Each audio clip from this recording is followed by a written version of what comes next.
A letter explodes across Kenyan social media claiming Siaya Governor James Orengo has resigned. Is it true, or is this another political smokescreen? Siaya County teeters on the edge of chaos as a leadership vacuum, a health crisis, and a bitter feud with ODM's Ruto-Odinga dominate headlines. Buckle up. Sasa mwepeche kidogo. Leo kwa serikali ambayo hamkupigia kura. Wana Tandi alipigia Ruto kura. James Wandai alipigia Ruto kura. Mumesaidika badala mlete maendeleo. Wewe kama James Wandai, sitima ngapi umeunganisha Siaya? Siaya kuna na sitima. Has Orengo really walked away, or is something bigger brewing in Nyanza's political heartland? Let's dive into the storm shaking Kenya's devolved government. On August 4th, 2025, a bombshell hit Kenya's political sphere. A letter allegedly signed by Siaya Governor James Orengo surfaced online, addressed to the county assembly speaker, declaring his immediate resignation. The document cited personal health challenges as the reason, stating Orengo could no longer fulfill his duties. Social media erupted. Kenyans on X were abuzz, some celebrating, others skeptical, demanding proof. Speculations are ripe, and we have come to petition this assembly to ensure that this speculation from the citizens of Siaya comes to an end by somebody coming to address the same. For a county already grappling with governance questions, this was a dynamite. Orange Democratic Movement Party, Orengo's own party, swiftly branded the letter a fake. In a curt statement, ODM declared, quote, "We can authoritatively state the letter is fake. Ignore it and focus." So, has Orengo resigned, or is this a calculated move to destabilize Siaya? Let's unpack the truth. ODM's dismissal of the resignation letter was sharp and deliberate, but it has not quelled the speculation. The party's statement was meant to shut down rumors, yet it left more questions than answers. Why would a forged letter gain such traction?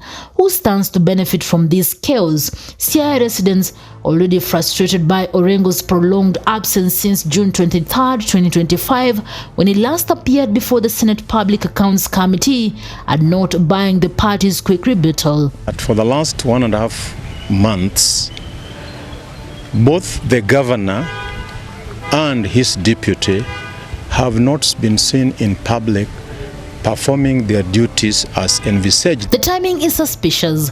Orengo's absence has fueled unease, and this letter, fake or not, amplifies the sense of a county adrift. To understand why this moment feels so seismic, we need to dig into what has been happening in Siaya and why Orengo's leadership is under such intense scrutiny. Let's assume for a moment the letter was real, or at least inspired by truth. Sources close to Orengo's administration whisper of a health struggle that has kept him out of the public eye.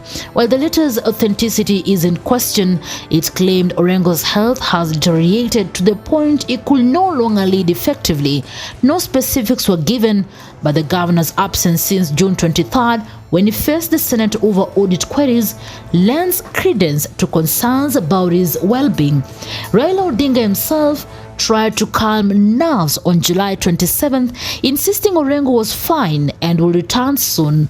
Yet, weeks later, with no sign of the governor, those assurances ring hollow. If health is indeed the issue, Orengo's silence and ODM's cagey response only deepens the mystery. Is Siaya's chief hiding a personal crisis, or is this a convenient excuse for a deeper political play? Orengo's absence has left Siaya County on autopilot, and the fallout is palpable. Deputy Governor William Oduol, constitutionally mandated to step in, has been sidelined, a casualty of a 2-year feud with Orengo that has paralyzed the county's executive arm. Oduol told the media that he has been blocked from accessing his office, with his official vehicle unfueled and junior officers showing open contempt. County Assembly Speaker George Okode has stepped in to manage some functions, but residents are asking who is accountable if things fall apart. Now let's get into the juicy part, the political soap opera driving this saga. James Orengo and Raila Odinga, once comrades in the fight for multi-party democracy, are now at odds and is tearing ODM party apart. The rift centers on Orengo's refusal to embrace the broad-based government deal between Raila Odinga and President William Ruto. At a funeral in April 2025 for Raila Odinga's bodyguard George Odor, Orengo did not mince words. We can say many things, and me, I cannot be praise singing, because we've fought for a democratic constitution where people should talk. His defiance drew cheer from some, but daggers from ODM heavyweights like Siaya Senator Oburu Odinga, Raila's brother, who told Orengo to vomit from outside if he could not support the party line. Alego Songa, Member of Parliament Samuel Atandi, even mocked Orengo's activism, saying jail was not an option for a man of his age. Raila Odinga, ever the diplomat, defended Orengo's right to speak, but the damage was done. This feud is not just personal, it is reshaping Nyanza's political soul. Orengo's stand against the Ruto-Odinga Pact is rooted in principle or stubbornness, depending on who you ask.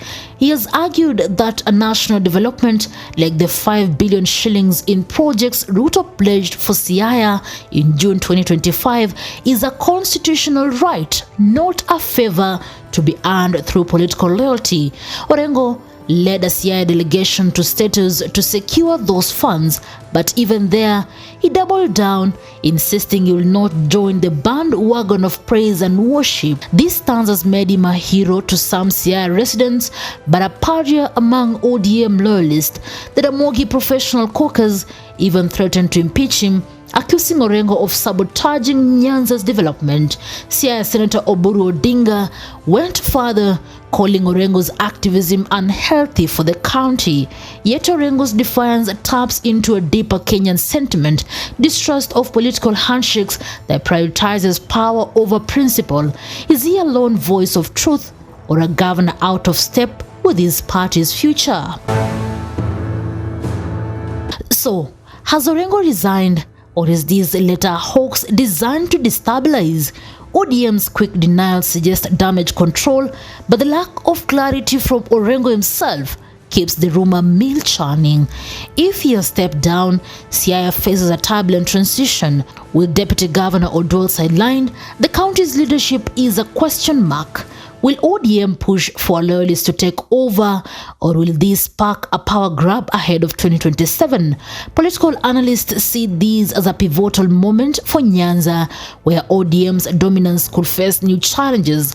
The Orengo-Raila feud might also embolden other dissenters, fracturing the party's grip on the region. For Siaya's residents, the stakes are immediate: stalled budgets, uncompleted projects, and a county on autopilot demand answers. Whoever steps into Orengo's shoes will inherit a county at a crossroads and a political firestorm that shows no signs of cooling. As Kenya's political class gears up for 2027, Orengo's saga, resignation or not, is a wake-up call. It exposes the fragility of devolution when personal feuds and party politics collide. Siaya's woes reflect broader questions. Can ODM hold its Nyanza stronghold without Raila's unifying presence? Will Orengo's defiance inspire a new wave of independent voices? Or is it a relic of a bygone era of activism?